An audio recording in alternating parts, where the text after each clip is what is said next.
The state shall protect and promote the right of all citizens to quality education at all levels, and shall take appropriate steps to make such education accessible to all.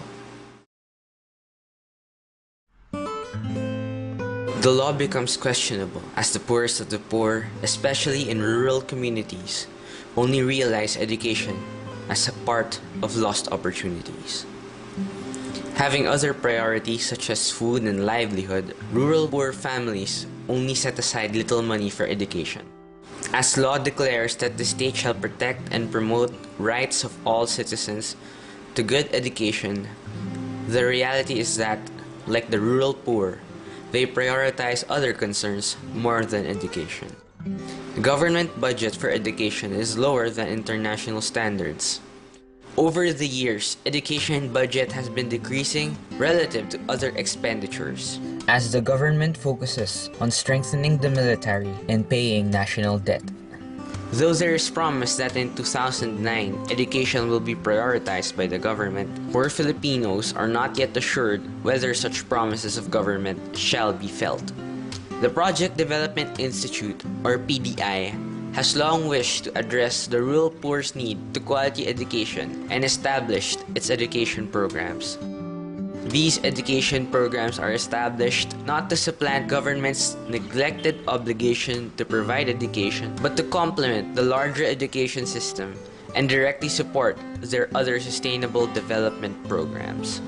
Being uneducated and illiterate, the rural poor have been taken advantage of. Noong panahon na wala pang non-formal education, kami ay naluluko na ate dahil nga hindi marunong bumasa, sumulat, sunod-sunuran kami sa mga kapwa namin o lalong-lalo na sa mga negosyante. The abuses they receive do not stop in the market. Their illiteracy prevents them from defending their rights to ancestral domain and hinders rural development and food security. Seeing that rural poor are often marginalized and oppressed, PDI believes that education gives opportunities and hope to rural poor families and indigenous communities, bringing new ideas and skills to the countryside.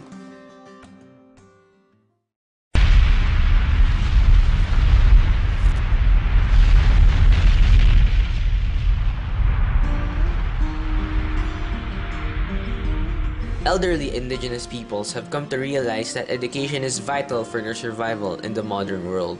They realize this from their experience being forced down the mountain they live in to go to resettlement camps with lowlanders due to the Mount Pinatubo eruption last 1991. Most of them are illiterate.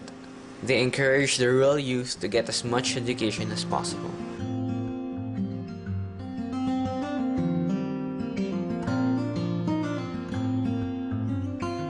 Being sensitive to what the indigenous people say they need, PDI has formed the Non-Formal Education Program in 1995. Kasalukuyan, ang sistema ng edukasyon sa atin ay hindi angkop, hindi man lang binigyan ng pagtatami ng pagsasaalang-alang ang kanya-kanyang pekulyaridad ng bawat komunidad. Nagpapatuloy ng pag-aaral sa programa ng PDI. At saka sa doon, hindi nanggaling sa kanila yung module, kundi sa amin. Tinatanong kami kung anong gusto namin pag-aralan. Nakabatay sa aming kultura. Yung module na 5 yan eh. Subject pang kabuhayan, tapos yung lupang nilong. These modules have been commended by the Department of Education for their adherence to and the preservation of Aita culture.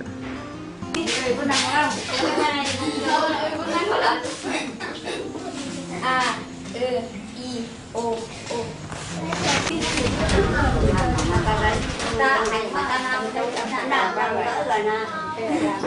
May riyan yang kapit mo yung yalo halitrato. Okay, yung siguro yung mga drawing. Tapos sa ancestral domain. Bakit ang poli kayo siguro ang pamungay kaya kayo. Ay, yung matatanda po kasi minsan may mga bata, nagtatrabaho po sila. Minsan sa isang linggo magkaklase yung mga 5 matanda, minsan 3 lang kasi po naghahanap buhay. pumukuha ng pugon sa taas, hindi na sa klase. Sa susunod naman po sila, sa isang linggo na naman sila magkaklase. Kung halimbawa po may pinapagawa ako sa kanila na yung mag-drawing ng, halimbawa sa katinig na po kami sa titikma, nag-drawing na po sila ng mga halimbawa, mangga, nag-drawing taga po sila, binibigyan po sila muna ng halimbawa bago ipapaisip ko sa kanila kung ano pa yung ibang halimbawa na nag-umpit sa titikma. Ang dami na po nilang naibibigay sa akin. Kanina sabi nila po gagawa daw po kami. Sa Nitas po.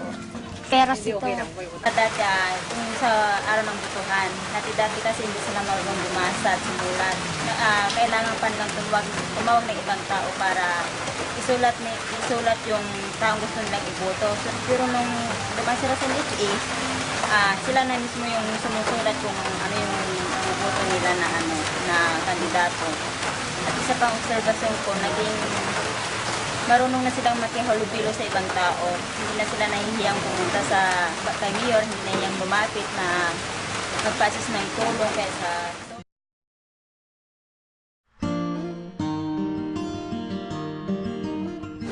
The rural poor youth have minimal chance in obtaining higher education. Kasi ang edukasyon ay pumapangatlo o pumapanguli na sa lahat ng prioridad sa pamilya. Una na ang pagkain, sunod ang kalusugan. In the long run, these communities with uneducated youth do not develop. Their future leaders are not equipped with the knowledge needed to assert the rights of their community and to manage development in agrarian reform. PDI has established the College Scholarship Program in 1994 to provide higher education for deserving rural youth who have compassion to help their communities. Reputation of good character, leadership, and academic excellence are what drives the current provincial officers to recommend students in their scholarship program.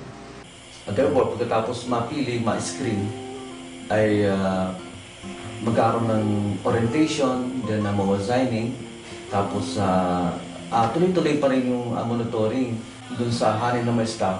Meron kami sistema kung paano i-monitor para yung grades ay matiyak na kung saan talaga natutungo dun sa makapagdating sila. Accepted scholars are given tuition fee, textbooks, stationery for academic use, school uniforms, and monthly stipend for their transportation and food expenses. The scholars, in turn, provide voluntary service to the communities of the PDI field office. PDI wants as much as possible for all the beneficiaries to complete their college education. The program has a direct effect on them as well as their communities. Ay, napakalaking tulong po yung PDI Scholarship Program. Kasi nga, yung pamilya ko, aaminin ko na talagang walang kakayanan magpaaral. Ang dami namin magkakapatid.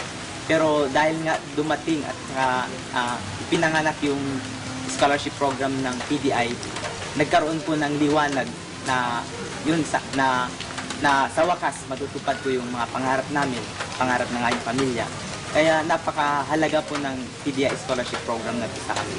Nabago po yung buhay ko ng PDI Scholarship Program kasi nga hindi lang sa financially tutulungan ka, kundi yung pati paghubog ng sarili mo, tinutulungan ka rin.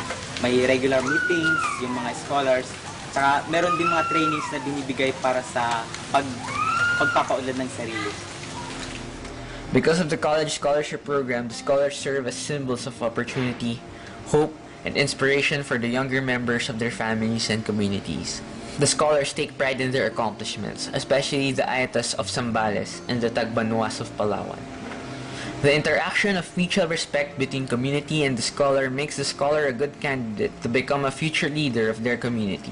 The College Scholarship Program is getting scholars in the 7 provinces of PDI's area of responsibility.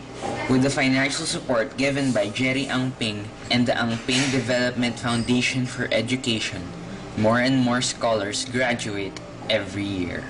Basic education empowers individuals by opening up avenues of communication that otherwise would have been closed, expanding personal choice and control over one's environment, and providing the basis for acquiring many other skills. It gives disadvantaged people the tools they need to move from exclusion to full participation. It empowers entire nations because uneducated citizens and workers have the skills to make democratic institutions function effectively. The Project Development Institute. building self-reliant, self-confident communities through education.